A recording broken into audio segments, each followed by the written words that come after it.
Ellos están en campaña y van a hacer todo lo que sea para ganar un voto más. No regales el tuyo. El Arranque. Todo lo que necesitas saber para tomar una buena decisión. Estoy con Itaí Hackman, que es precandidato a legislador de la ciudad de Buenos Aires. Tiene una interna difícil, complicada, porque va a estar compitiendo contra Daniel Filmus y contra Moreno en el espacio de Unidad Ciudadana de la ciudad de Buenos Aires. ¿Cómo estás, Itaí? Gracias por venir nuevamente a mi programa y a Radio Sónica. La verdad que muchos años, y para mí es un placer entrevistar a gente que conozco hace tantos años y que sigue manteniendo las mismas ideas, ¿no? No, gracias. A mí me encanta venir acá, así que encantado. Bueno, recién cuando estabas afuera me contabas lo difícil que es este aumento de la pobreza y ver la gente en situación de calle en la ciudad de Buenos Aires, ¿no? Sí, que tiene que ver, por un lado, con un contexto general, nacional, ¿no? En los últimos 18 meses, un aumento considerable de la pobreza, la indigencia, un empeoramiento de la distribución del ingreso en Argentina, que tiene que ver con un modelo económico que se está tratando de imponer, que no es nuevo en la historia argentina, incluso en la historia reciente, y que genera estas situaciones. Pero también tiene que ver con la falta de políticas públicas de la Ciudad de Buenos Aires, ¿no? Porque la Ciudad de Buenos Aires, a diferencia de muchos distritos del país, es una ciudad que tiene recursos propios, que no depende como otras provincias del Estado Nacional, que tiene un presupuesto altísimo, y que por lo tanto yo creo que en la Ciudad de Buenos Aires es inadmisible. Esto como muchas otras cosas que podríamos mencionar, ¿no? Porque tiene los recursos para resolverlo, ¿no? Es una ciudad que tiene... la ciudad más rica del país.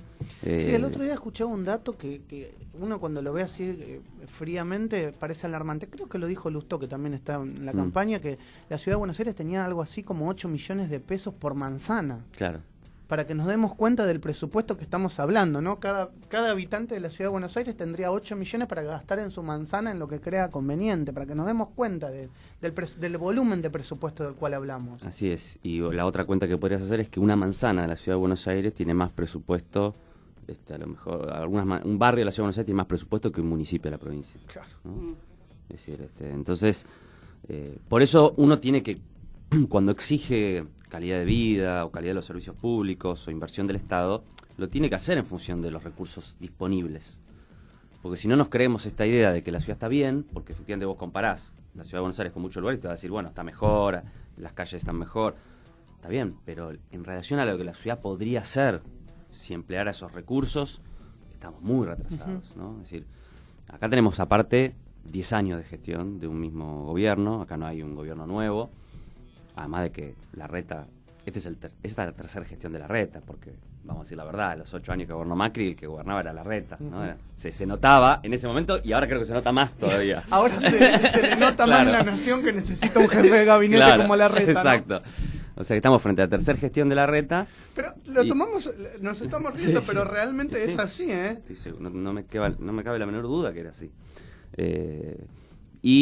Me parece que más allá del marketing, más allá de algunas obras que uno hasta podría ver positivas, porque obviamente es mejor que una plaza esté arreglada y linda que esté destruida. Nadie puede estar en contra de que te arreglen una plaza. Pero es que nosotros no podemos conformarnos con que eso es lo máximo que puede hacer el Estado en la Ciudad de Buenos Aires, tener linda una plaza. Lo cual está muy bien, insisto.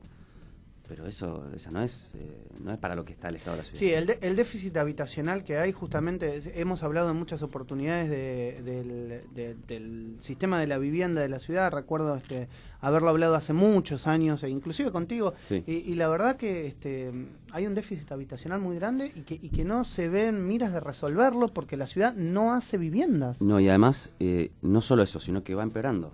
Eso es lo paradójico de la ciudad. La ciudad crece, porque la ciudad tuvo un crecimiento impresionante en los últimos 10 años y es más difícil hoy acceder a una vivienda que hace 10 años atrás. Esto va contra la lógica o contra la intuición. Uno dice, bueno, si se construyen viviendas, si se construyen edificios, si se emplazan torres, claro, debería haber... Pero es más difícil el acceso, porque también te es más difícil ir a comprarla porque te baja tus ingresos en relación al dólar y sube el precio de la vivienda en metro cuadrado. Exactamente. ¿Por qué? Porque no hay ningún tipo de regulación sobre qué se construye, qué tipo de viviendas se construyen, en qué barrios. Vos tenés, por ejemplo, si tomás los últimos 10 años, el 75% de la construcción, de la inversión inmobiliaria, fue en la zona norte de la ciudad de Buenos Aires. Fíjate la paradoja. En ese mismo periodo disminuyó la población de la zona norte de la ciudad y aumentó la del sur. Claro. Pues hay más viviendas y vive menos gente. Es decir, bueno, no cierra. ¿Viste? Como hay más vivienda y vive menos gente. El acceso, la gente se muda a barrios más baratos. Exactamente. Entonces, si ahora la lógica, por ejemplo, de desarrollo de la zona sur de la ciudad va a ser con esa misma lógica, va a generar el mismo efecto, solamente que la gente que está en el sur, en vez de irse a la zona norte, que va a ser siempre más cara, se va a ir a provincia. Se va a ir del otro lado a General Paz. Entonces, termina teniendo un modelo de ciudad que es absolutamente excluyente, solamente para un sector, digamos, de clase media alta para arriba, que puede pagar, acceder a una vivienda de esas características, y el resto... Y el dato que acabas de decir, es tan excluyente vivir en la ciudad de Buenos Aires que cuando vemos los censos, nunca se mueve a 3 millones de habitantes la ciudad. Exactamente. Porque un argumento que se usaba mucho era la teoría de la invasión, ¿no? Que decían, bueno, el problema del déficit habitacional de la ciudad de Buenos Aires es que todo el tiempo está viniendo gente a vivir y entonces la ciudad no da abasto. Pero vos mirás los censos poblacionales y no es así. No es que cada vez hay más gente y por eso no hay no da abasto a la ciudad. Hay la misma cantidad de gente. O sea, con la misma cantidad de gente tenés más déficit habitacional. La única explicación es las políticas públicas, o la falta de políticas públicas, mejor dicho. No, y tal vez ahí tenés la explicación de por qué cada vez pagamos más impuestos en la ciudad de Buenos Aires y por qué la BL aumenta tanto, porque es la misma cantidad de gente que aporta para mantener un estado a lo mejor más grande de la ciudad. Y para quienes no tienen o una vivienda propia o las posibilidades de acceder a una vivienda propia y se enfrentan al drama de alquilar, que es el otro drama de la ciudad de Buenos Aires, en estos mismos 10 años que te digo, hace 10 años atrás, 1 de cada 4 familias era inquilina. Hoy 1 de cada 3. Se aumentó un 50% la proporción de familias que alquila. Y los precios de los alquileres están por las nubes, aumentan mucho más que los salarios. Y además con condiciones de ingreso que realmente son muy difíciles. Necesitas mucha plata en mano para ingresar. Muchísima plata. Aparte muchos requisitos, garantías. Yo conozco mucha gente de que indudablemente tiene que subalquilar. Exacto. Porque ellos teniendo sueldos y demás les piden una cantidad de cosas de plata, de garantía, que sea de capital y determinadas cosas que hacen imposible. Por ahí el dinero lo tienen, pero por otras cosas, otras cuestiones no pueden llegar a alquilarlo. Exacto, y muchas veces los abusos también de las inmobiliarias que no están reguladas por el Estado, que te cobran cualquier cosa, 2 meses de comisión, violando la ley, pero te la cobran igual. Y bueno, entonces, hoy, por ejemplo, el alquiler promedio de un departamento, una vivienda en la ciudad de Buenos Aires, es equivalente prácticamente al salario mínimo. Es casi el 50% del ingreso promedio que hay en la ciudad de Buenos Aires. O sea, el ingreso promedio que tiene una persona en la ciudad de Buenos Aires, la mitad lo tiene que gastar para pagar un alquiler. Y aparte ahora, además de pagar el alquiler, tenés que pagar el ABL, las expensas que son carísimas, la luz, el gas, el agua que aumentó. Es decir, tenés que gastarte a lo mejor el 60% del salario de una persona solamente en los gastos fijos de mantener una vivienda. Después tenés que comer, ¿no? Para pagar impuestos y servicios. Es un drama en la ciudad de Buenos Aires, realmente. Me gustaría preguntarte en relación a, la competencia que vas a tener en la ciudad de Buenos Aires. La tenés a Filmus y también a Moreno. Y vos vas a una PASO en la ciudad de Buenos Aires. ¿Cómo es el sistema de PASO para que la gente pueda entender el tema de la votación? Me parece interesante. Sí, te agradezco la pregunta porque es un tema que realmente nos preocupa explicarlo, aclarando de que es la única PASO que va a haber en la ciudad, de este espacio, ¿no? Es decir, el único espacio que va a tener más de una lista en las primarias es Unidad Porteña. La elección que define la composición del Congreso y la legislatura es la de octubre. Las PASO lo que se define es qué candidatos y cómo se componen las listas que finalmente compiten en octubre. Entonces, en las PASO lo que sucede es que de las 3 listas que hoy estamos compitiendo en Unidad Porteña, la que encabeza Daniel Filmus y la que encabeza Guillermo Moreno, de acuerdo a los votos que saque cada una de ellas, se va a componer la lista en octubre.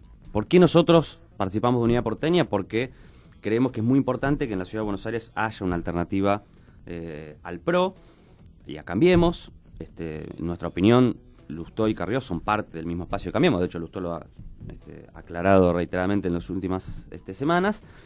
Y por lo tanto creamos este frente amplio en donde nosotros, del Espacio Ahora Buenos Aires, que es el que yo encabezo, le aportamos una pluralidad y una amplitud a ese frente, Unidad Porteña, que nos parece importante que esté en octubre. Nosotros necesitamos aproximadamente 100.000 votos en las PASO para quedar en la lista de octubre, ¿no? Entonces, por eso...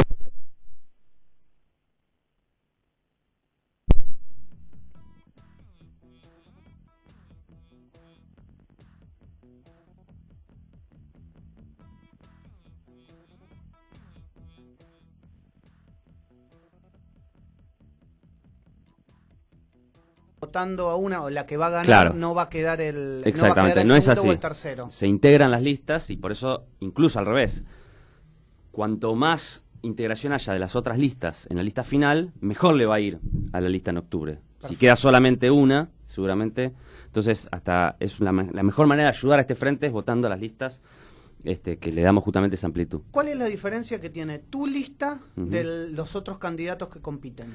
Bueno, principalmente tiene que ver, además de que venimos de un recorrido político distinto, con que nosotros pensamos que hay que renovar la estrategia política en la Ciudad de Buenos Aires. Creemos que el éxito político del macrismo o del PRO en la Ciudad de Buenos Aires es la contracara de los problemas o las limitaciones que hemos tenido desde el lado de la oposición para construir un proyecto alternativo. Y es que eso supone caras nuevas, supone formas de construcción política diferentes, supone construir un proyecto para la Ciudad de Buenos Aires, ¿no? Y no solamente una sucursal de una estructura política nacional. Y nosotros aportamos eso, ¿no? Nos sentimos parte de una nueva generación que quiere construir una propuesta para la Ciudad de Buenos Aires. Y bueno, un poco, digamos, la Ahora Buenos Aires, que es el espacio que hemos conformado y que es el nombre de nuestra lista, lo estamos pensando no solo para la elección legislativa, esta que se viene ahora, sino pensando en el 2019, porque de alguna manera durante mucho tiempo nos convencimos de que ganarle al PRO en la ciudad era imposible, ¿no? Parecía que los tipos tenían una hegemonía infranqueable. Y si vos recordás el balotaje del 2015, Macri había gobernado 8 años la ciudad de Buenos Aires, estaba en su mejor momento político porque estaba en su carrera de ascenso hacia la presidencia de la nación, nada menos, y casi pierde la ciudad. Lo cual habla de que no es tan infranqueable esa mayoría que tiene el PRO en la ciudad de Buenos Aires. Nosotros queremos construir una propuesta que pueda ganar la ciudad. Bien. Y eso supone hacer las cosas distintas de cómo se viene haciendo desde la oposición los últimos 10 años. ¿Cuán lejos estás? Porque, digamos, competís en la interna de Cristina Kirchner, claramente del partido que armó Cristina Kirchner. ¿Cuán lejos estás ideológicamente de las políticas de Cristina Kirchner o cuán cerca? Nosotros apoyamos muchas políticas que se hicieron en el gobierno anterior y también tuvimos críticas, ¿no? Siempre mantuvimos una autonomía. Por eso te lo pregunto, porque creemos... deberías, seguramente es una pregunta que te hacen habitualmente. Sí. A ver, tuvimos un proceso de 12 años. Es mucho, 12 años, y creo que lo principal que tenemos que hacer es aprender de ese proceso, de los aciertos y de los errores. Claramente, en los aciertos pongo un intento de construir un Estado mucho más presente, que se ocupe de ampliar derechos, que esté preocupado por la distribución del ingreso, que esté preocupado por tratar de establecer regulaciones para evitar la excesiva concentración de la riqueza. Creo que destaco también todo lo que fue la política de derechos humanos y que fue una cuestión importante de recuperación de la memoria, de la verdad y la justicia, y recupero también una política de integración latinoamericana, que creo que ahora se está perdiendo, que a mí me parece clave, ¿no? El desarrollo de la Argentina está inevitablemente asociado a la posibilidad de una articulación latinoamericana, regional, ¿no? A mí en ese sentido, por ejemplo, ver a un presidente de la Argentina humillado por el presidente de Estados Unidos, como vimos el año pasado con Macri, con Trump, me hace recordar a los peores momentos de la historia argentina. Ahora, si me preguntás cuáles son los debes o las críticas, creo que faltó una transformación estructural más importante de la economía argentina. La economía argentina no pudo revertir los niveles de concentración, de extranjerización, de una matriz productiva heredada anteriormente. Indudablemente, las cuestiones que tienen que ver con la transparencia, con el control social y con hechos de corrupción es un tema que creo que no se puede negar, aunque obviamente no hay que asociarlo exclusivamente al gobierno anterior, porque este gobierno hay numerosos casos para señalar. Y en tercer lugar te diría que quizás algo que ahora se está modificando, se confió demasiado en las estructuras políticas tradicionales, ¿no? Y yo veo lo que está haciendo ahora con esto de Unidad Ciudadana, y aunque no lo plantee así, me parece que hay un replanteo, ¿no? De eso. Nosotros éramos muy críticos de esa excesiva confianza en el partido justicialista, en las estructuras políticas más clásicas, ¿no? Sí, desde tu partido hay que decirlo, ustedes crecieron mucho desde abajo, inclusive sorprendieron a muchos en algunas de las internas que te ha tocado a lo largo de estos años, Sí. y claramente han ganado el camino hablando con la gente desde la militancia y fundamentalmente desde la universidad, ¿no? Del sector universitario. Así es, y sin jamás recibir un peso ni del Estado ni de empresas privadas, ¿no? Nosotros queremos discutir seriamente el financiamiento de la política, porque está instalado que si vos no tenés los recursos del Estado o no te banca algún grupo económico, Sí, no vas a llegar. no vas a llegar. Y yo creo que no es, y nosotros tenemos la obligación de demostrar que no es así, porque mientras que eso siga funcionando así, no tenemos una verdadera democracia, una calidad democrática. En una democracia un representante, se supone, debe representar a quienes lo votaron, no a quienes le financió la campaña electoral, ¿no? Yo me preguntaría cuántos de los políticos que tenemos hoy en los congresos, en los ministerios y demás, responden a quienes lo votaron y cuántos responden a quienes le pusieron la plata para financiar la campaña electoral. Bueno, ahora me gustaría preguntarte por Mauricio Macri. ¿Qué pensás de Mauricio Macri? Mirá, creo que pienso obviamente lo mismo que pensaba antes cuando gobernaba la ciudad de Buenos Aires. Representa un gobierno sumamente insensible, sobre todo con los más humildes. Creo que representa además una ideología que en la Argentina ya se aplicó y ya fracasó. Y además creo que es un gobierno sumamente ineficiente, en sus propios términos, te diría.